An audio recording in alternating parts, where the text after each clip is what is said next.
and welcome to another Spectrum Geeks video. My name is Dale. If you are a regular subscriber and watcher of the Spectrum Geeks channel, you'll know I think it's about September 2021 I had a test ride on the Ducati Panigale V2. Kind of mixed in terms of what I thought of it at the end, but definitely 100% that I liked it. Well, earlier on this year in 2022 I decided to order one. It's been 8 months, but it's finally here. The Ducati Panigale V2.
So this is it, the Panigale V2. If you're into top trumps, you're probably moaning at the screen now going, you should have got the V4, it's much more powerful.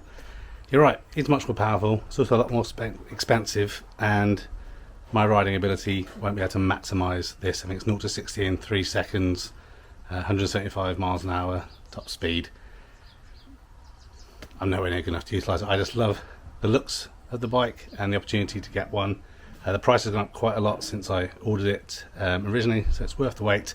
Still not ridden it yet, still only on 1 mile, so I'm about to kind of have a little go on it since it's dried up. So there'll be no riding footage in this video, but I'll just take you through some of the spec and the options and mods that I have on this, and let me know what you think down in the comments. Please like and subscribe if you haven't done already, it'd be much appreciated. But let me spin the camera around and take you through the specs. So this is it, the Ducati Panigale V2 in red. It is available in white as well, but I think if you're having a Ducati, it must be in red. So 950cc Super Quattro L twin engine, 155 horsepower. It's about 104 newton meters of torque, something like that. Dry weight is 176 kilograms, and the seat height is 840 millimeters from the ground. So let me take you through some of the options that I have on my bike. So first of all, normally you have some reflectors over here on the Brembos. I've had those removed, and the little washer that you need to be able to mount those. Move to the back. I never plan on having a pillion on this bike, so I got rid of the pillion pegs and also the rear seat. So now I have the rear seat cover is in the same colour as the bike. I have given the bike a good clean and ceramic coat of it, which is why it looks so nice and shiny. Also had this it's a faux effect carbon protector there, so when you zip and stuff isn't going to ruin all of the front of the bike. If you move up to the front here, I also have these performance grips, so a little bit nicer looking, a little bit more comfortable. And if we move along onto the inside, these Ducati Rizoma clutch and brake fluid reservoirs. I also have this power bronze front screen as well, so that's tinted. Looks much nicer in my opinion than the clear. If we just go down here, we have the Evo Tech top and bottom radiator covers to provide some extra protection from stones mullering up into that radiator. If we go to the back, we also have the EvoTech tail tidy on here as well. So normally it would come at the back here somewhere, but just nips it in nicely at the back. And we also have the Ducati dynamic LED indicators, which just kind of do that kind of swoopy thing, a bit like you have on Audis. So I think that's pretty much it. Everything else is base spec, just a couple of little mods to make it look like my own.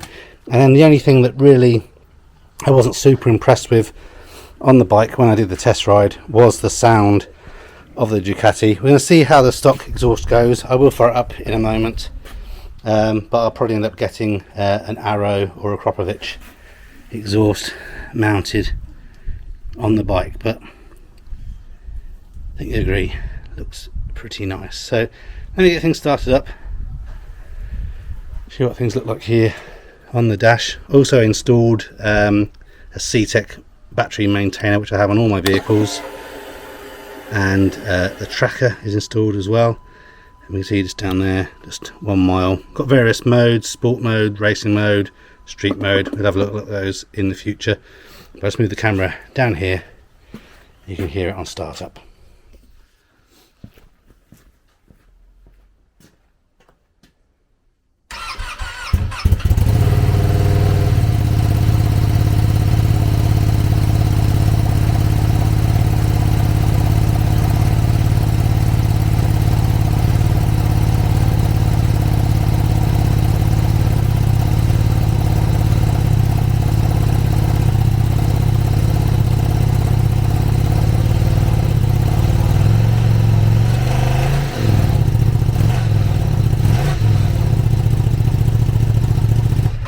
That's it, a quick peek at my Panigale V2. I'm going to take it for a ride now, a little bit of petrol, see how it handles, and yeah, let me know in the comments what you think, and any requests to know a bit more about this bike and future videos. I'll try and sort those out. Cheers for now.